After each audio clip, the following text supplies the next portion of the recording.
पेड़ छोटा सा कथा याद आता है। राजा रानी काफी दिन से सिंहासन पर बैठ करके एक छत्र राज करते आ रहे थे और काफी दिन से राज कर रहे थे, सिंहासन बैठे। न उनका कोई दुश्मन हुआ, न कोई विरोधी राजा हुआ, न कभी युद्ध हुआ। ऐसे कई पीढ़ी दर पीढ़ी बीत गया, लेकिन राजा और रानी में से यंगर रह गए, नौजवान रह गए, तो जवान रह गए। उन्हीं के सामने यानी कोई सैनिक, नौकर, मंत्री आता, पूरा मतलब बचपनावस्था में आता, अब पूरा ड्यूटी करता, राजा साहब की सेवा करता और वो बुढ़ा जाता, रिटायर होकर चला जाता। फिर उसका लड़का आता और फिर वो पूरा जीवन ड्यूटी करता, वो बुढ़ा जाता, चला जाता। ऐसे काफी दिन बीत गया, पीढ़ी दर पीढ़ी काफी दिन व्यतीत हो गया।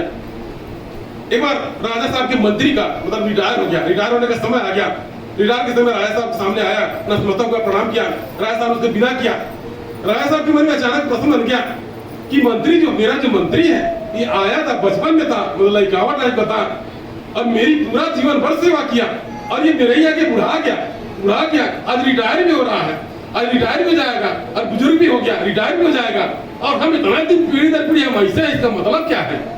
ये इतना दिन से हम ऐसा कैसे हैं? हम राजा और रानी इसी प्रकार से राज में सिंहासन पर बैठ के हम राज कर रहे हैं, यानी हम इसका मतलब का इसका कारण क्या है?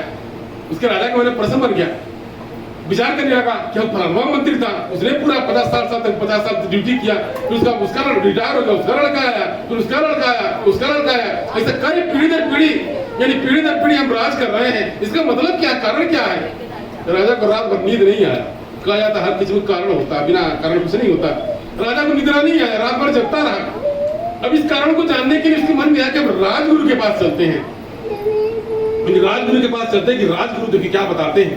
समय से राजा रथ पर सवार हुआ और स्वयं अकेले रथ को खींचते हुए, रथ को हाँकते हुए राजगुरु की कुटी पे जाकर के पहुंचा। उन्होंने देखा कि मतलब क्यों चलते आ रहे हैं, ये राजा बड़ा सवेरे क्यों आ रहा है। राजगुरु ने सोचा क्या बात है, क्या करना है कि राजगुरु बड़े सवेरे चल के आ रहा है। राजगुरु ने उनका अतिथि स्वागत किया, उन्हें बुलाने का कारण पूछा कि आपने आदेश दिया होता हम स्वयं आपके समक्ष उपस्थित होते। राजा साहब ने कहा आज हम जिस उद्देश्य को लेकर के आए हैं, आपको बुलाने की आवश्यकता नहीं है, आज मुझको आवश्यकता है। राजा ने राजगुरु ने कुशल क्षेम पूछा, इसके बाद उनको आसन दिया, बैठाया। राजगुरु ने कहा आखिर बात क्या है, बताते क्यों नहीं, आखिर कारण क्या है, इतने सवेरे आने के कारण क्यों है? लग रहा है आप रात भर विश्राम नहीं किया, आपको निद्रा नहीं आई है, कारण क्या है?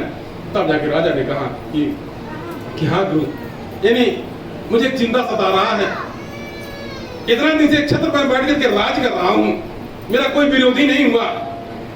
पीढ़ी दर पीढ़ी मंत्री का बेटा आता है, ड्यूटी करता है, बुढ़ा जाता, चला जाता, फिर उसका लड़का आता है, ड्यूटी करता, बुढ़ा जाता, चला जाता। ऐसे करते कई पीढ़ी से हम ऐसे हैं। हमारे आगे के लोग लड़के हमारे आगे जन्मते हैं, बुढ़ा जाते हैं, मर जाते हैं और फिर चले जाते हैं। हम ऐसे कैसे, इसका कारण क्या है? राजगुरु ने विचार किया। राजगुरु कहा मतलब आप इसको नहीं जानिए तब ठीक है कि राजा साहब आप इसको नहीं जानिए, आप जाइए अपना राजपाट कीजिए, आप इसको जानने का प्रयत्न नहीं कीजिए। राजा ने हट गया, आपको बताना पड़ेगा। बड़ा बार मेरे राजगुरु ने कहा, बार बार कहा कि मतलब इसको हट मत कीजिए, छोड़ दीजिए, आप जाइए अपना राजपाट चलाइए। यानी आपकी जाना आपके लिए उचित नहीं है। जितना राजगुरु उनको समझाते उतना राजा के मन में इच्छा प्रबल होती जाती है। इसको बताइए कारण क्या है, बात क्या है, ऐसा क्या बात है कि हम इसी प्रकार से यंग है, हम राजा और रानी दोनों यंग, मतलब क्या कारण क्या है? और क्या था? बारंबार कहने के बाद में भी राजा साहब मतलब राजा साहब ने आपको बताना पड़ेगा। तब राजगुरु का राजा साहब अगर आप इस बात को जान लेंगे आपकी मृत्यु हो जाएगी, अगर आपकी महारानी भी जान जाएंगे उनकी भी मृत्यु हो जाएगी, इसलिए आप नहीं जाने। प्रजा के लिए आप मतलब आप पिता समान है, पिता तुल्य है, इसलिए आप नहीं जाने। अब जाकर अपना राजपाट चलाइए, राज देखिए, दरबार देखिए, और जो जैसे उसको रहने दीजिए। राजा ने हट किया, क्या हुआ, इसका परिणाम कुछ भी होगा, लेकिन नहीं मुझे आपको बताना होगा। तब जाकर कहा, पहले गुरु ने कहा कि पहले मुझे आप क्षमा दीजिए, मुझे प्राण, मेरी बात को सुनकर आप प्राण दंड नहीं देंगे, मुझे पहले वचन दीजिए जो मैं आपको बताने जा रहा हूँ, आप सुन करके मुझे प्राण दंड नहीं देंगे, कोई दंड नहीं देंगे। राजा साहब ने वचन दिया। तब जाकर के पुनः राजगुरु ने कहा अभी भी समय है राजा साहब, आप अपने विचार को त्याग दें, हट को त्याग दें, यानी अभी भी समय है। राजा ने कहा आप विलंब न करें, मुझे वो बात को शीघ्र बताएं, आप क्या था? राजगुरु ने कहा कि राजन आज आप राजा बने हुए हैं, जो पूर्व जन्म आपका था बहुत अच्छा नहीं था। पूर्व जन्म में यानी आप बहुत बड़े मतलब बहुत अत्याचारी दुराचारी थे, एक बहुत बड़े डकैत थे, कतली थे। यानी आपका कार्य था सबको मारना पीटना लूटना सताना, यानी आपका यही काम था, यही आपका पैसा था, उसी से आपका जीविकोपार्जन चलता था।